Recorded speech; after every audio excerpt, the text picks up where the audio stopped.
If you've been watching these, you know I've just been freaking waiting for this book. I love this book so much.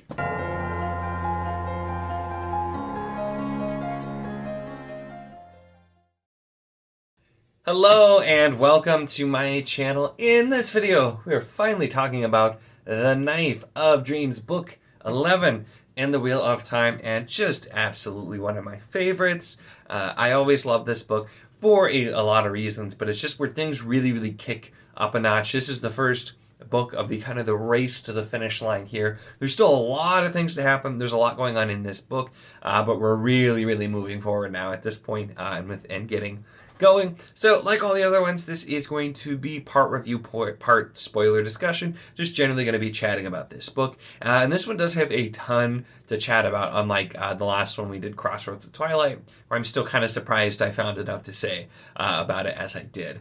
Now, one of the things, and I've mentioned too, I was going to wait to do it, but now we'll just talk about it first. So, one of the reasons I love this book so much is, of course, Matt. Now, I've been talking about how I'm excited for this book, specifically for the Matt plot lines.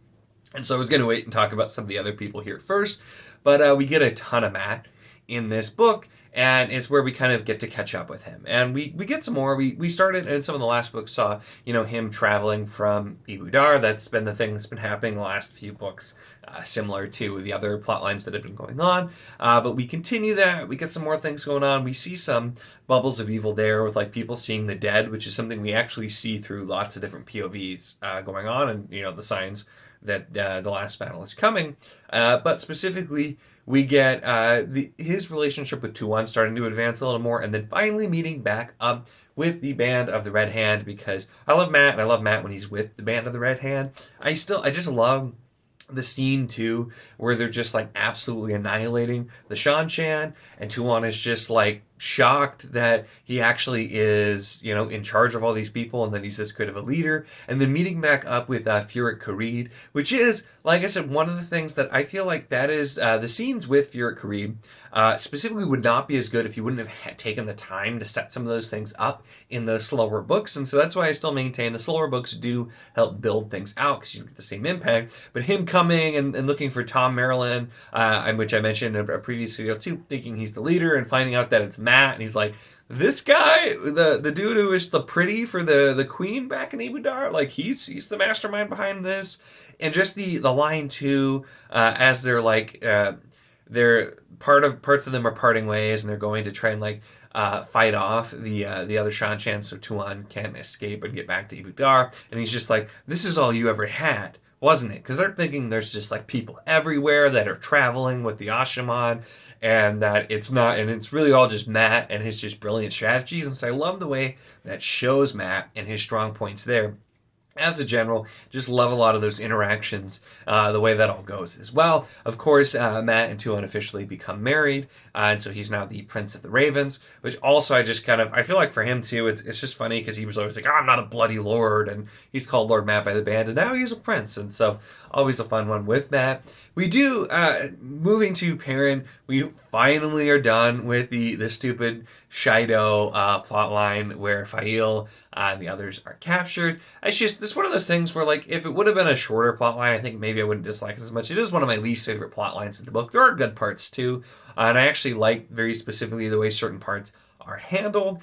Specifically the kind of like odd relationship between Fail and Muradin, who is one of the brotherless who's kind of protecting her and is very obviously interested in her. I'm trying to tell, like, oh, nothing, it doesn't count when your guy shine, because that's the way the Aiel look at it.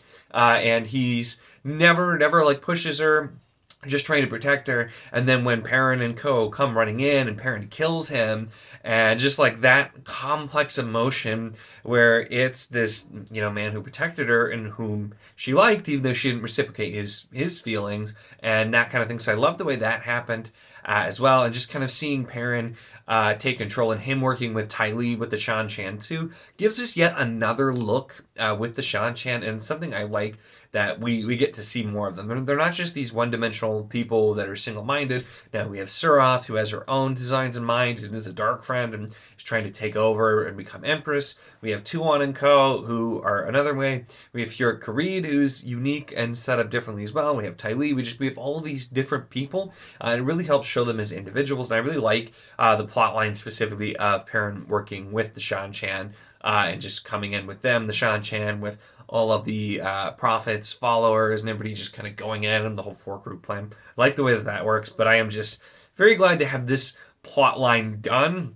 Because Perrin actually does some really cool stuff in the next few books as well, and he gets to do a lot of things. But it's just his is one of the most tiresome plot lines for me, so it's not something I'm a huge fan of as well. Rand also is still kind of doing a lot of running around, getting ready for the last battle. But we get something I thought happened in Crossroads, and I should have known. Of course, it didn't, because nothing happens in Crossroads. But the scene where they're at like the manor house out in the middle of nowhere, and the big battle happens at the Trollocs, and I really like the way that happened. Sets up the first time, too, that Lews Therin kind of takes over the source instead, and then is unleashing these crazy weaves, like Death Gates, and like the fire from the hands thing. I can't remember what those are called. Just like, I have to raise my hands. And so like seeing all these crazy weaves and just kind of the dynamic there as well, which is cool. And Loial gets married, which is a continuation of his plot as well. And I kind of like the whole family dynamic there with his mother and his new wife and Elder Hammond and the way that goes as well. So some cool things there. But then the big thing with Rand at the end is he's trying to make peace with the Shan-Chan and have a treaty so that they can go fight the last battle, and he's not dealing with them behind him and Shadowspawn ahead of him. And something that I really like with this too, because sometimes the timeline isn't always matched, and that's part of what Knife of Dreams was doing, is getting things a little bit more caught up timeline-wise. The Gathering Storm does that a little bit as well, gets us all caught up on the same timeline. And so we have that, and there are like things you could notice, but we kept hearing in Rand that specifically that he's going to be meeting with Daughter of the Nine Moons, Tuon, whom we know is with Mat. So you're thinking, like, how are they going to actually meet? Well, because it wasn't her, and it was the imposter. So I like the way with it, because when you're reading through the first time, you don't know if it's, oh, this must be a different timeline. And so you're wondering, like, well, what's going to happen there? And no, it is, because it is a trick. And so it's a clever use of the fact that the timelines sometimes are a little out of sync, and you can usually tell where they're going and where each group is, but another clever way that Jordan does that, which I really enjoy. And so then, of course, there's the big moment, which there was also something that I thought happened in this book, didn't. And so I keep having those moments. I think I'm going to have that until the very end. And then I'm making these videos and talking about each one is helpful, because so often it's just so much of this is all kind of combined in one story. So there was something else, but we do have, he gets there, it's a trap, it's Summerhage, and he ends up losing his hand. I like that too, just because he's like, oh, I'm going to have to learn the sword over again. And all the women are like, you just lost your hand. Are you kidding me? Priorities? And he's just like, yeah, now I only have one hand for sorting. And like, just sword play would be the word. I don't know why I said sorting. It just sounded funnier. Yeah, so kind of that reaction there with everything going on as well. And we have the little thing kind of thrown in, which is actually a repeat as well, because Katsuin has mentioned before, men going crazy from the taint and hearing voices, and then Summerhage basically says that per Grandal, it's something that sometimes would happen, and it's always fatal, and so that kind of like extra nugget of like, oh no, what's going on with Rand, and everything there as well too. We do have some other plot lines here, and so there are a couple of small things I really like as well. So we'll move to the. I'll mention this first because I'm going to talk about Elaine in a minute, but I do really enjoy too some of the stuff that happens in the prologue, because like the prologue for Knife of Dreams is great, and with Crossroads, the prologue is probably my favorite part, because we do a ton in the prologue and then not as much in the actual book.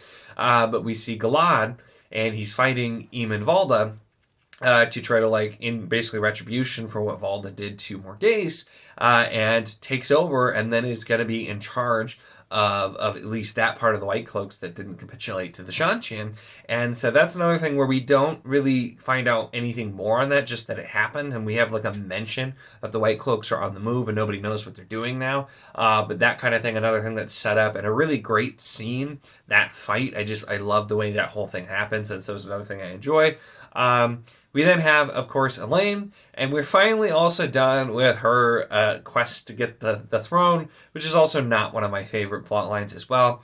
But I have to mention, because chatting with somebody, and they're like, oh god, now she's kidnapped. Are we going to be dealing with this like for 3 books like we were with Fail? And thankfully, no, it's resolved very quickly with that, with some good scenes there as well, with fighting the Black Sisters and going that route. But so finally have that, she's finally crowned. We're still gonna have to hear about the pregnancy for a bit, of course, but it's definitely it's nice that we're at least moving past that specific arc as well. So a lot gets wrapped up, or at least done, so that we can move on in Knife of Dreams, and getting extra mat time as well. I really enjoy. Some cool things happening with Rand, some cool things happening with some minor characters also. So there's a lot here. And then another just like iconic scene, which I absolutely love as well, because we have Lan, who is finally deciding like he needs to go to the Borderlands and start trying to prepare for the last battle, because the Borderlanders, they've left and they're not there with all their armies. Rand's not focused quite yet there, and so he feels responsible. And Nynaeve tells him to go, but he refuses to lead men, and so her traveling, going to these different areas in the Borderlands and recruiting people, and just like, my husband rides to Tarwin's Gap. Will he ride alone? I'm like, just such a great scene, such a big like Nynaeve moment as well. But just the way that's written also, and there are some other scenes in later books that have a similar feel to them. But it's just I absolutely love that scene, and there are so many things about this book that I just absolutely love.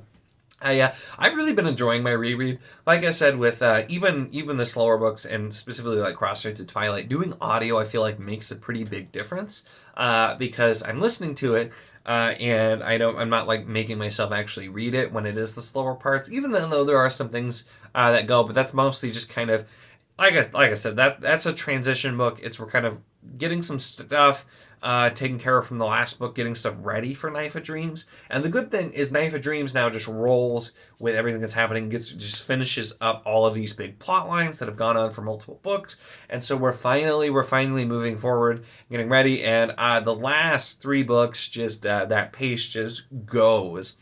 There's so much still to happen, and we have a ton more to go, but it's just it's really great. And then, of course, we have to talk about the event that's right at the end of this book, where we have both. Oh my gosh! Actually, no, I completely forgot to talk about Egwene and the White Tower plotline. So there's still more. So.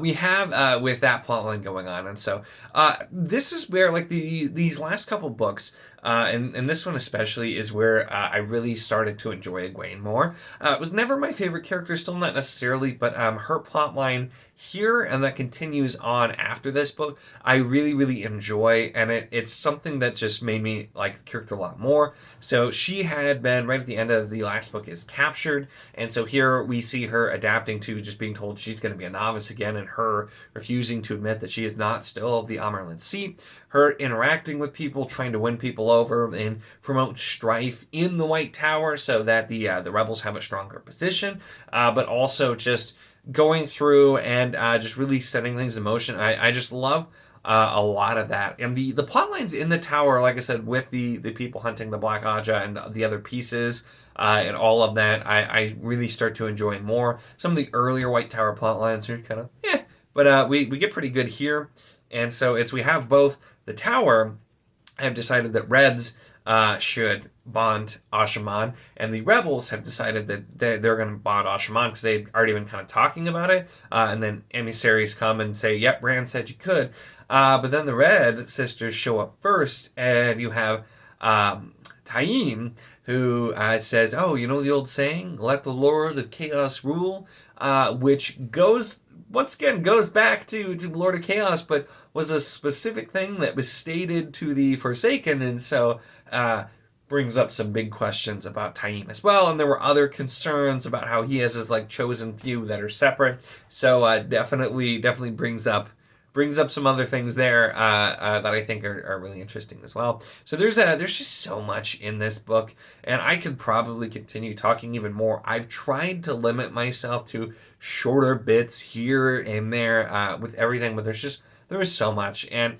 Knife of Dreams, I was so pumped the whole time I was listening to this. I'm really excited to start the last three, and I have been just having a heck of a good time, especially with Knife of Dreams. It's still one of my favorite books. It's always hard to pick a favorite, but there's so many big things in this book, and I'm so excited to continue on as well. I know most people aren't still on the read along that we started. I think we got a couple. But I'm still sticking with it, still doing my one book a month and having a blast. So in the comments, let me know your thoughts on this book, all of the different things, the plot lines, anything that you have with this one. There's tons to talk about, so surprise me, whatever you want relating to this as well. Always love to hear from you and have those conversations. Of course, make sure to give the video a like if you enjoyed it. Check the link in the description. As always, for the Wizard Leader to a Discord, if you want to chat books, whether this book, other books, any books, really anything at all, it is a lot of fun and we would love to have you. And of course, if you enjoy my content, make sure to subscribe.